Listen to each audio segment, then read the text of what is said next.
The Valoran Empire had ruled the galaxy for 12,000 years. Their ships had traveled to every corner of known space. Their scientists had studied over 400 different species on thousands of planets. They had a system for everything. They knew how the universe worked. They were never surprised. Until they found Earth. Commander Zethral stood on the bridge of his survey vessel, the Infinite Reach. He had been exploring this quiet section of the galaxy for 3 years. Most of the planets here were dead rocks or gas giants. Nothing special. Nothing interesting. He was ready to go home. Then his science officer, a young Valoran named Kivran, called him over to the scanning station. Kivran's 4 eyes were wide open. His gray skin had turned pale. His hands were shaking as he pointed at the display. "Commander, you need to see this," Kivran said. His voice was barely a whisper. Zethral looked at the screen. It showed a small blue planet, orbiting a medium-sized yellow star. The planet had large oceans, green and brown landmasses, and white clouds swirling across its surface. It looked peaceful. It looked beautiful. "What am I looking at?" Zethral asked. "Life, Commander. Intelligent life.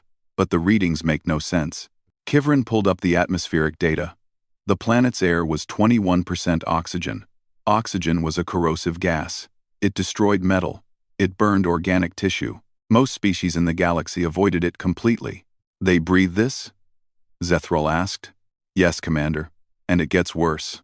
The planet had active volcanoes, earthquakes, massive storms that could destroy entire cities.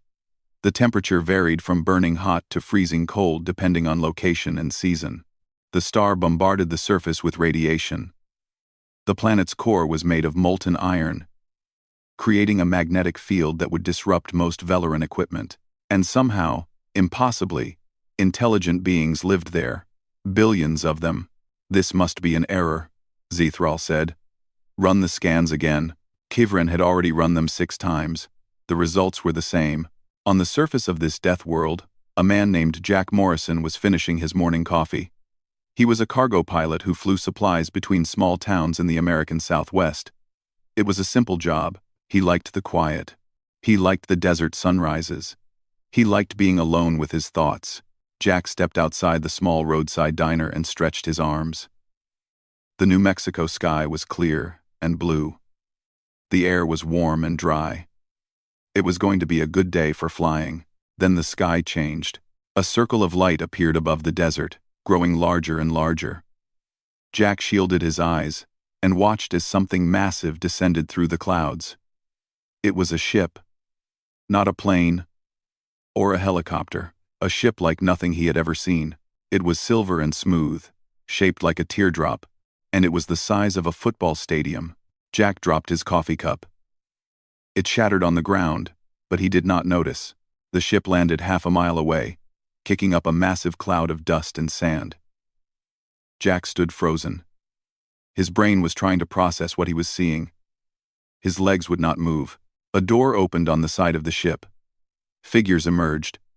They were tall and thin, with gray skin and 4 eyes arranged in a diamond pattern on their faces. They wore silver suits and carried devices that looked like tablets. One of them walked toward Jack. It stopped about 20 feet away and made a sound that Jack's ears could not understand. Then it pressed something on its suit, and a mechanical voice spoke in English. "We are the Valoran Empire. We come in peace. Take us to your leaders." Jack stared at the alien for a long moment. Then he did the only thing that made sense. He pulled out his phone and called 911. 3 hours later, the aliens were surrounded by military vehicles, news helicopters, and thousands of curious humans. The Valorans had expected a single leader. Instead, they got chaos. Cameras flashing, people shouting questions, children waving and smiling. Ambassador Kelthus, the senior Valoran diplomat, stepped forward to address the crowd. He had been chosen for this mission because he was considered expendable. The High Council had expected the humans to be dangerous. They had expected violence. Instead, a small human child broke through the security line and ran up to Kelthus. She had curly brown hair and a gap-toothed smile. She held up a piece of paper with a crayon drawing of a cat. "Are you from space?" she asked. "Do you have cats on your planet?" Kelthas did not know what a cat was. He did not know how to respond to a child who showed no fear. He looked at the little human standing in front of him, completely unafraid of a being from another world. And he felt something he had never felt before. He felt nervous. The Valorans spent the next several weeks studying Earth and its inhabitants. What they learned terrified them. Humans ate plants and animals. They were both predator and prey. They had survived ice ages, plagues, famines, and wars. They had domesticated wolves and turned them into pets. They had conquered every environment on their planet, from frozen wastelands to burning deserts to the depths of their oceans. They drank water, which was a universal solvent that could dissolve almost anything. They ate capsaicin, a chemical weapon that plants had evolved to prevent being eaten. They consumed ethanol, a poison, for recreation. They called it alcohol, and they drank it at celebrations. Kivrin compiled a report on human recreational activities. The list included jumping out of aircraft with fabric parachutes, climbing frozen mountains without oxygen support, swimming with apex predators called sharks, and running extreme distances until their bodies broke down. They do these things for fun, Kivrin told Commander Zethral. They are not punishments. They choose to do them. Zethral read the report in silence. When he finished, he sent an emergency transmission to the High Council on Velor Prime. The message was simple and urgent. We have discovered a new species. They are unlike anything we have ever encountered. They live on a death world. They breathe poison. They drink acid. They are pack hunters who have formed a global civilization despite constant attempts by their own planet to kill them. They call themselves humans. And they have no idea how dangerous they are. The transmission ended with a recommendation that would change the fate of 2 civilizations. Advise extreme caution. Do not provoke. Do not threaten. These creatures are survivors. And I believe they could be the greatest threat the Empire has ever faced. On Earth, Jack Morrison was being interviewed by every news channel in the world. Everyone wanted to know what he had seen. Everyone wanted to know what the aliens had said. Jack just shook his head and smiled. They seemed scared, he said. Can you believe that? Aliens who can travel across the galaxy. And they seemed scared of us. The interviewer laughed. The audience laughed. Everyone thought it was a joke. It was not a joke. The High Council of the Valoran Empire met in their great chamber on Velor Prime. The room was ancient, built thousands of years ago when the Empire was young. The walls were carved from white stone. The ceiling rose so high that it disappeared into shadow. 12 council members sat in a circle, their gray faces serious, their 4 eyes fixed on the speaker at the center. High Councilor Vormath held a data tablet in his trembling hands. He had read the report from Earth 17 times. Each time, he hoped the words would change. They never did. Fellow council members, he began, his voice echoing through the chamber. We have a problem. He read the report aloud. He described the planet called Earth. He described the atmospheric conditions, the geological instability, the extreme temperatures, and the deadly radiation from their sun. He described the creatures who lived there. The humans breathe a mixture of nitrogen and oxygen, Vormath said. Oxygen, as you know, is highly corrosive. It would burn our lungs within minutes. They breathe it every moment of their lives and call it air. The council members shifted uncomfortably in their seats. Their planet is covered in water, a universal solvent. They swim in it. They drink it. Their bodies are made of 70% water. One council member made a choking sound. They have no natural armor, no claws, no venom. Their bodies are soft and fragile. A fall from a moderate height can kill them. And yet... Vormath paused, struggling to find the right words. And yet they are the dominant species on their planet. They have conquered every environment. They have killed every predator that threatened them. Vormath set down the tablet and looked at his colleagues. They are endurance hunters. They chase their prey until it collapses from exhaustion. They can run for hours without stopping. They can heal from wounds that would kill any other species. Broken bones mend themselves. Damaged tissue regenerates. They are nearly impossible to kill permanently. The chamber fell silent. No one moved. No one spoke. Thousands of light years away, Lieutenant Commander Kate Simmons was sitting in a conference room at the newly formed Earth Defense Coalition headquarters in Geneva. She was 34 years old, with short brown hair and sharp green eyes. She had spent 10 years in the Navy before being assigned to this new position, human liaison to the alien delegation. The Valorans had requested a single point of contact. Someone who could answer their questions about humanity. Someone who could help them understand. Kate was not sure she was the right person for the job. But she was the person they had chosen. So she would do her best. Ambassador Kelthus sat across from her. He was taller than most Valorans, with darker gray skin and eyes that never seemed to blink. He had been studying humans for 3 weeks. He had read their history books. He had watched their news broadcasts. He had observed their behavior. He was more confused than ever. "I have a question," Kelthus said. His translator device turned his words into English with a slight mechanical accent. "Of course," Kate said. "That's why I'm here. Your planet has large predators. Animals with teeth and claws. Animals that can kill humans easily." Kate nodded. "Yes. Bears. Lions. Tigers.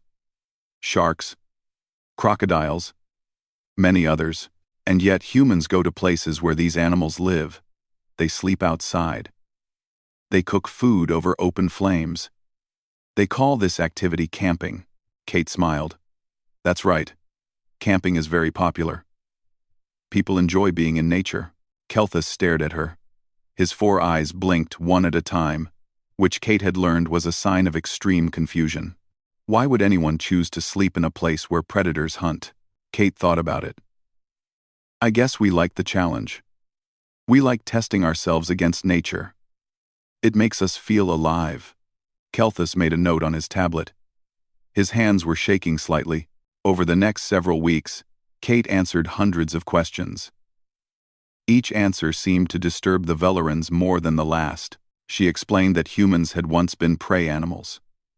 They had evolved on the grasslands of Africa, surrounded by predators. They had learned to work together, to make tools, to think ahead. They had turned their weakness into strength. She explained that humans had spread across their entire planet. They had crossed frozen wastelands. They had sailed across endless oceans. They had climbed the highest mountains and explored the deepest caves. Nothing had stopped them. She explained war. This was the hardest part. The Valorans had conflicts, but they were small and controlled. Disputes were settled through negotiation or limited combat between champions. The idea of entire nations fighting each other, of millions of soldiers dying in a single war, was beyond their understanding. Kate told them about World War II. She told them about the bombs. She told them about the cities that had been destroyed in an instant. "You used nuclear weapons," Kelthus said slowly. "On your own species, on populated cities filled with civilians." Kate nodded. She did not try to defend it. "Yes, it was a terrible thing. We learned from it. We try to do better now." "You try to do better," Kelthus repeated. He set down his tablet. He pressed his hands against his face. When he looked up again, his 4 eyes were wide with something Kate had never seen in a Valoran before. "Fear. You built weapons capable of destroying your entire civilization," Kelthus said. "You aimed them at each other. You lived for decades with the constant threat of total annihilation. And you did not destroy yourselves." "Read," Kate shrugged. "It was a close thing sometimes. But no, we didn't destroy ourselves." "Why not?" Kate thought about the question for a long moment. "Because we chose not to. Because when it really mattered, we stepped back from the edge. Because we wanted to survive." Kelthus was silent for a long time. Then he stood up and walked to the window. He looked out at the city below, at the millions of humans going about their daily lives. Cars moved through the streets. People walked on sidewalks. Children played in parks. "My people have studied 400 species," Kelthus said quietly. "We have never encountered anything like you. You are soft and fragile. You have no natural weapons. Your planet tries to kill you every day.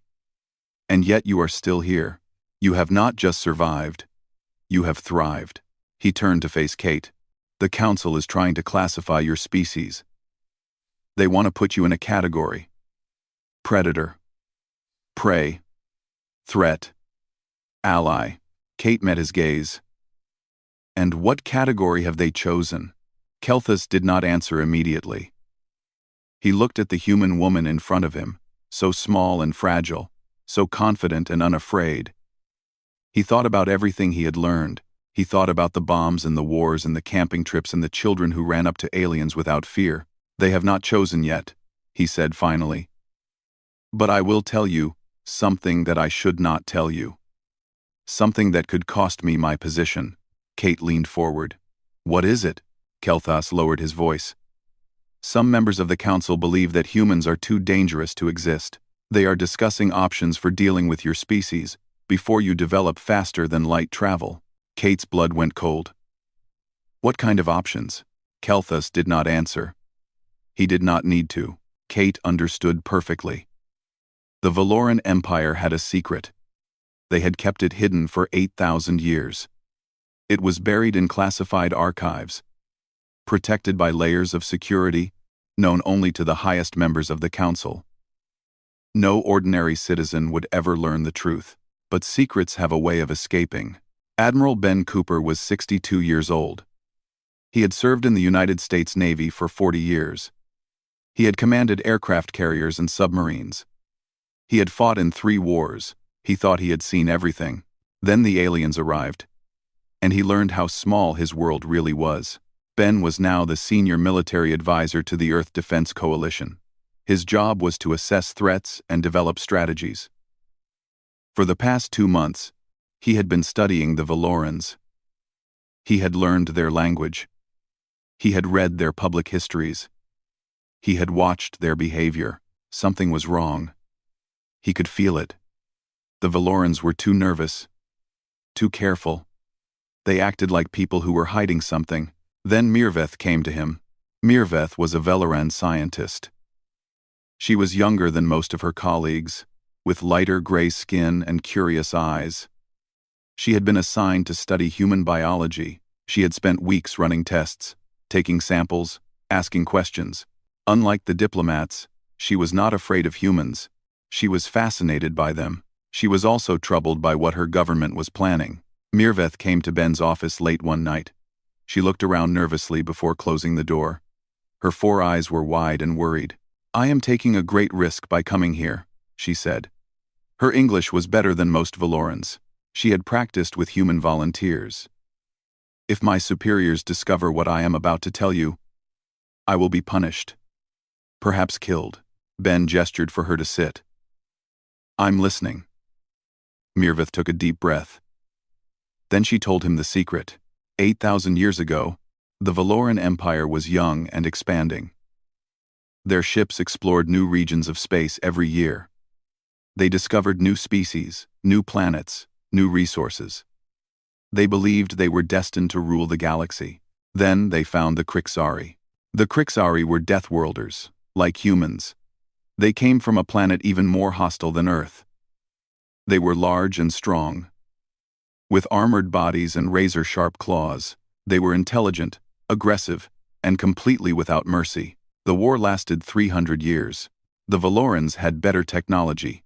They had more ships, more soldiers, more resources. But the Krixari would not die. They fought with a ferocity that the Valorans had never seen. They adapted to every weapon. They survived every attack.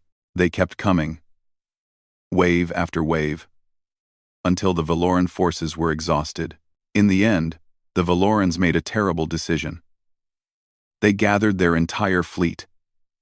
They flew to the Krixari homeworld, and they burned it. They fired every weapon they had until the planet was nothing but molten rock and ash. Then they hunted down every surviving Krixari in the galaxy, every colony, every ship, every refugee. They killed them all. Every last one. The Valoran Empire had committed genocide. We told ourselves it was necessary, Mirveth said quietly. We told ourselves it was the only way to survive. And for 8,000 years, we have lived with that decision. Ben sat in silence. His coffee had gone cold in his hands. He did not notice. "Why are you telling me this?" he asked. Mirveth's eyes met his. "Because the council is debating whether to do the same thing to your people." The words hit Ben like a physical blow. He set down his coffee cup. His hands were steady, but his heart was racing. "Humans have not attacked anyone," he said. "We didn't even know the galaxy existed until you arrived." "That does not matter to the council," Mirveth replied. "They are afraid. They have seen what deathworlders can do. They watched the Krixari nearly destroy our empire. They will not let that happen again." Ben stood up and walked to the window. Outside, the Geneva skyline glittered in the darkness. Millions of people were sleeping in their homes, unaware that their entire species was being discussed as a potential threat to be eliminated. "How much time do we have?" he asked. "I do not know.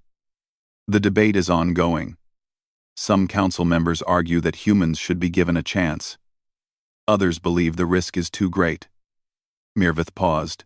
"There is a fleet gathering at the edge of your solar system. 300 warships. They are waiting for orders." Ben closed his eyes. 300 warships. Earth had no space fleet. No planetary defenses. They had barely started reverse engineering the Valoran technology that had been shared with them. If the Valorans decided to attack, humanity would not survive. The emergency meeting in Geneva included every major world leader. Presidents and prime ministers. Generals and admirals. Scientists and diplomats. They gathered in a secure bunker beneath the city, watching as Ben presented the intelligence that Mirveth had given him. The room erupted in chaos. Some leaders demanded immediate surrender. Others called for a preemptive strike using nuclear weapons. Others argued that the intelligence was false, a trick to make humanity submit to Valoran control. Kate Simmons stood in the corner, watching the arguments with growing frustration. She had spent months building relationships with the Valoran delegation. She had believed that peaceful coexistence was possible. Now, she was not sure. General Ryan Hayes stepped forward. He was a tall man, with gray hair and cold eyes. He had spent his career preparing for wars that never came. Now the biggest war in human history was about to begin, and he was ready. "We cannot surrender," Hayes said. His voice cut through the noise like a blade. "If we give in to their demands, we will never be free. They will control us forever. Our only option is to fight." Kate shook her head. "Fight with what? They have 300 warships. We have nothing." Hayes smiled grimly. "We have something they don't expect. We have the one thing that makes humans different from every other species they've encountered." "What's that?" Ben asked. Hayes looked around the room at the assembled leaders of humanity. Scientists who had split the atom. Generals who had won impossible wars. Diplomats who had ended centuries of conflict. Ordinary people who had survived plagues and famines and disasters that should have destroyed them. "We have the ability to do things that nobody expects," Hayes said. "We have the will to survive no matter what. We have been fighting against impossible odds since we climbed down from the trees.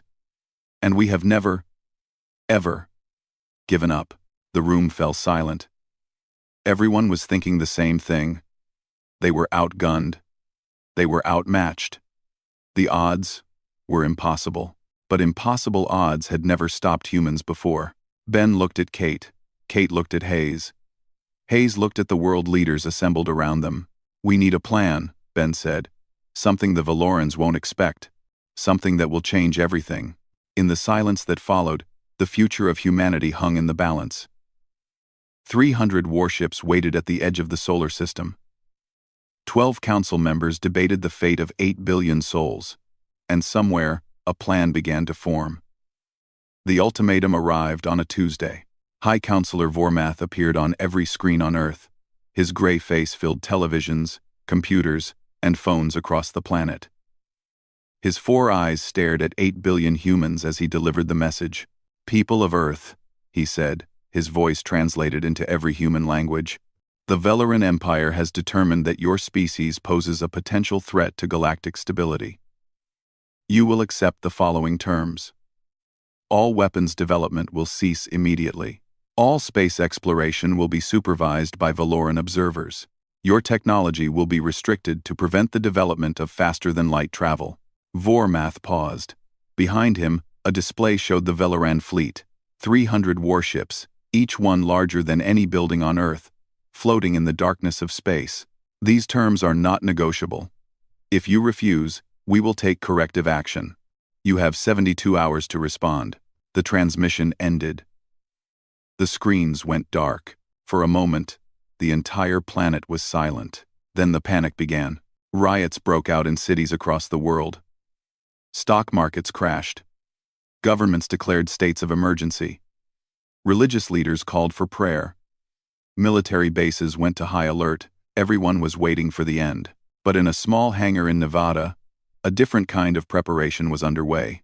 Captain Danny Liu was 38 years old. He had been a test pilot for 15 years, flying experimental aircraft that most people did not know existed. When the aliens arrived, he had been one of the first humans chosen to train on their technology. The reverse engineering program had produced one working vessel. It was small, built for exploration rather than combat. The engineers had named it the Starward Hope. It could carry a crew of 40 and travel faster than light. Danny had been told that the ship was years away from being ready for a real mission. He did not care. "We're out of time," he told the gathered crew. 40 volunteers stood before him in the hangar. Pilots, engineers, scientists, soldiers. They had all signed papers saying they understood the risks. They had all said goodbye to their families. "The Valorans expect us to surrender," Danny continued. "They think we're too primitive to fight back. They think we'll be scared into submission." He smiled, a wild grin that made his crew nervous. They're wrong. The plan was insane. Danny knew it. Everyone knew it. But insane plans were the only option left. They would take the Starward Hope and fly straight to Velor Prime. Not to attack. Not to threaten. Just to show up. To prove that humanity could not be contained. To force the Valorans to see them as equals, rather than prey. "If we succeed," Danny said, "we change everything. We show them that destroying us isn't worth the cost. We give our diplomats something to work with." He looked at each member of his crew. They were scared. He could see it in their eyes. But they were also determined. "And if we fail?" someone asked. Danny shrugged. "Then we die in the most spectacular way possible. Either way, we make history." The Starward Hope launched at midnight. It slipped past the Valoran blockade, using a modified stealth system that Mirveth had helped them build. The Valoran sensors were looking for attacks, not escapes. They never saw the small ship disappear into the darkness. The journey took 3 weeks. Danny spent most of that time studying Valoran culture. He learned their customs, their history, their fears. He practiced speaking their language. He wanted to understand them, not just confront them. On day 19, they were detected. The Valoran Defense Network spotted the Starward Hope as it entered the outer regions of the home system. Alarms rang across Velor Prime. Emergency broadcasts interrupted every channel. A human ship had crossed the entire empire without being stopped. 700 warships mobilized to intercept them. Danny sat in the captain's chair and watched the approaching fleet on his display. 700 ships against one. The odds were beyond terrible. "All hands," he said calmly into the intercom. "This is the captain. We're about to have company. I want everyone to remember something. We're not here to fight. We're here to make a point. Stay calm. Stay professional. And whatever happens, don't shoot first." He opened a communication channel to the entire Valoran fleet. Every ship received his message. Every crew heard his words. "This is Captain Danny Liu of the Earth vessel Starward Hope. We are not armed. We are not hostile. We have crossed your empire to deliver a message to your High Council. 40 humans just traveled through the heart of Valoran space while your entire fleet tried to stop us. Imagine what happens when we're not being polite about it." The Valoran commanders did not know what to do. Their orders were to destroy any human vessel. But the Starward Hope had not attacked anyone. It had not threatened anyone. It had simply appeared where it should not be. The fleet surrounded the small human ship. 700 warships formed a sphere of metal and weapons around 40 fragile people. Danny did not flinch. He guided the Starward Hope through the wall of ships, weaving between massive hulls, ignoring the weapons pointed at his bridge. The Valorans watched in disbelief as the tiny vessel descended toward their homeworld. The Starward Hope landed on Valor Prime. Danny was the first to step outside. He wore a simple flight suit, no armor, no weapons. He stood on alien soil and looked up at the sky filled with warships. Valoran soldiers surrounded the ship immediately. They pointed their weapons at the human crew. They shouted orders in their own language. Danny raised his empty hands. "I request a meeting with the High Council," he said in Valoran. His accent was terrible, but his words were clear. "I come in peace, but I do not come in weakness." The soldiers did not know how to respond. No one had ever done this before. No species had ever been bold enough to land uninvited on Velar Prime. Word reached the High Council within minutes. Vormath listened to the report, with his 4 eyes growing wider and wider. "One ship," he repeated. "One small ship crossed our entire empire and landed on our homeworld." The messenger nodded nervously. "Yes, High Counselor. They are requesting an audience." Vormath sat in silence for a long moment. He thought about the ultimatum he had delivered. He thought about the fleet waiting at Earth. He thought about everything the Valorans believed about humans. They had expected surrender. They had expected fear. They had expected submission. Instead, 40 humans had flown across the galaxy to knock on their door. Back on Earth, Kate Simmons watched the broadcast from Geneva. News crews across the galaxy were showing footage of the Starward Hope sitting on Valoran soil. Commentators were struggling to explain what had happened. Kate's hands were shaking. Tears ran down her face. She was laughing and crying at the same time. "You magnificent idiots," she whispered at the screen. "You actually did it." The message had been sent. Humanity could not be ignored. Humanity could not be contained. Now everything depended on what happened next. High Counselor Vormath stood at the entrance of the council chamber and stared at the human who had just crossed the galaxy to meet him. Danny Lu was shorter than Vormath expected, softer. His skin was a strange pinkish color. His eyes were round and dark and showed no fear. This small, fragile creature had done the impossible. "Captain Liu," Vormath said slowly, "do you understand what you have done?" Danny nodded. "I flew my ship to your homeworld. I passed through your defenses. I landed where no outsider has ever landed before. You have committed an act of war." Danny shook his head. "No. I have committed an act of conversation. You told my people to surrender or die. I came here to offer a third option." The council chamber fell silent. 12 Valoran leaders sat in their ancient seats, watching the human with a mixture of fear and fascination. They had studied humans for months. They had read the reports. They had seen the data.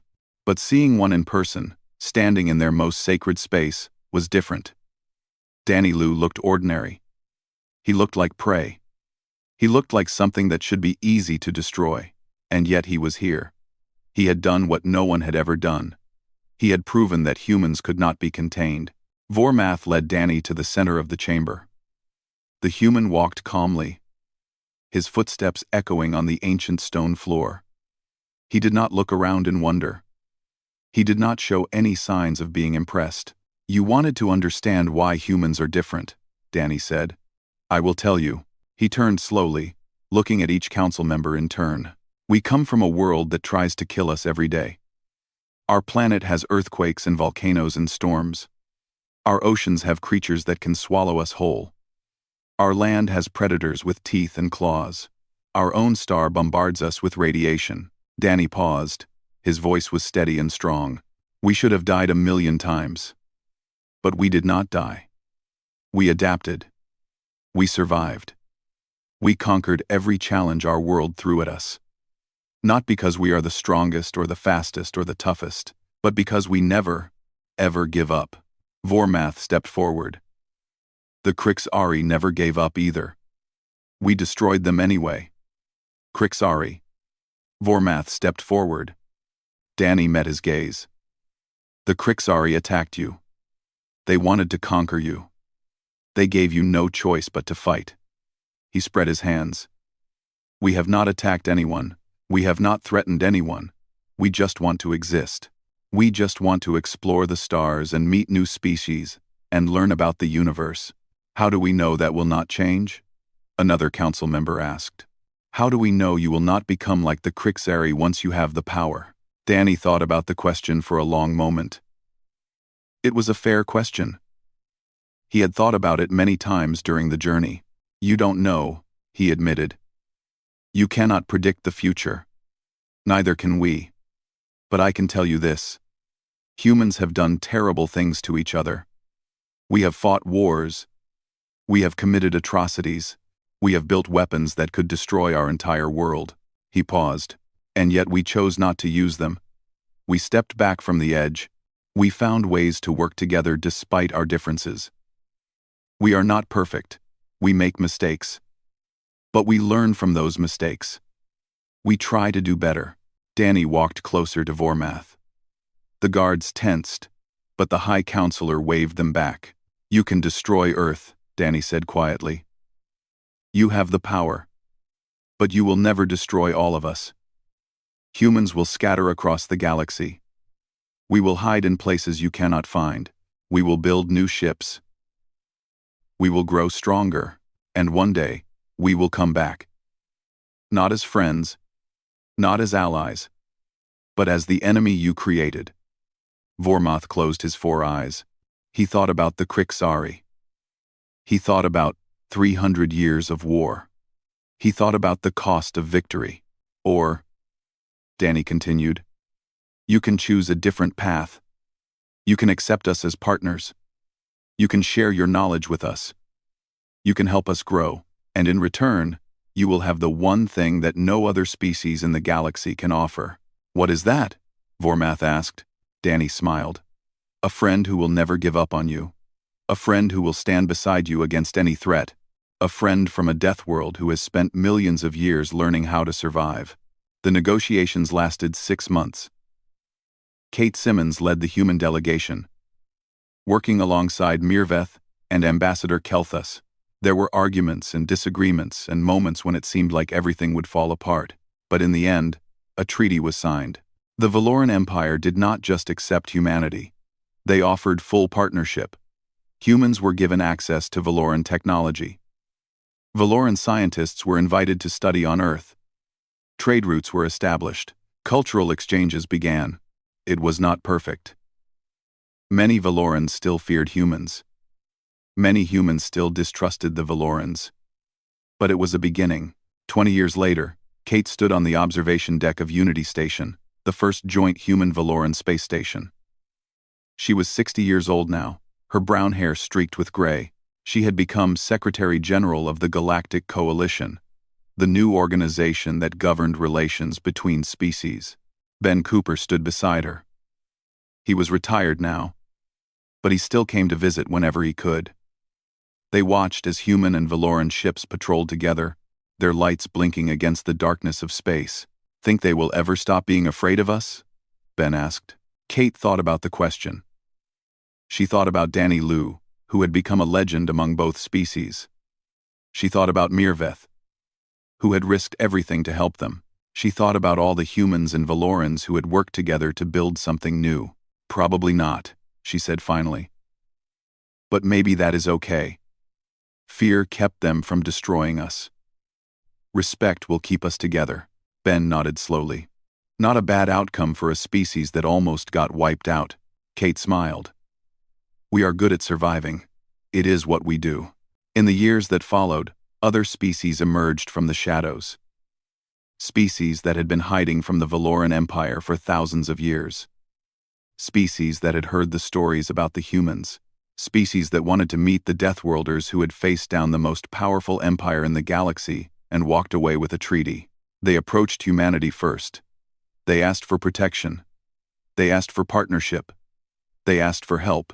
And humanity said, yes. The galaxy had freaked out when they discovered humans.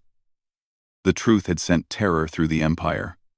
But in the end, that terror transformed into something else entirely.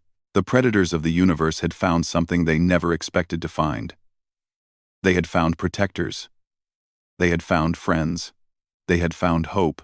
On Earth, Jack Morrison was 90 years old. He still lived in New Mexico.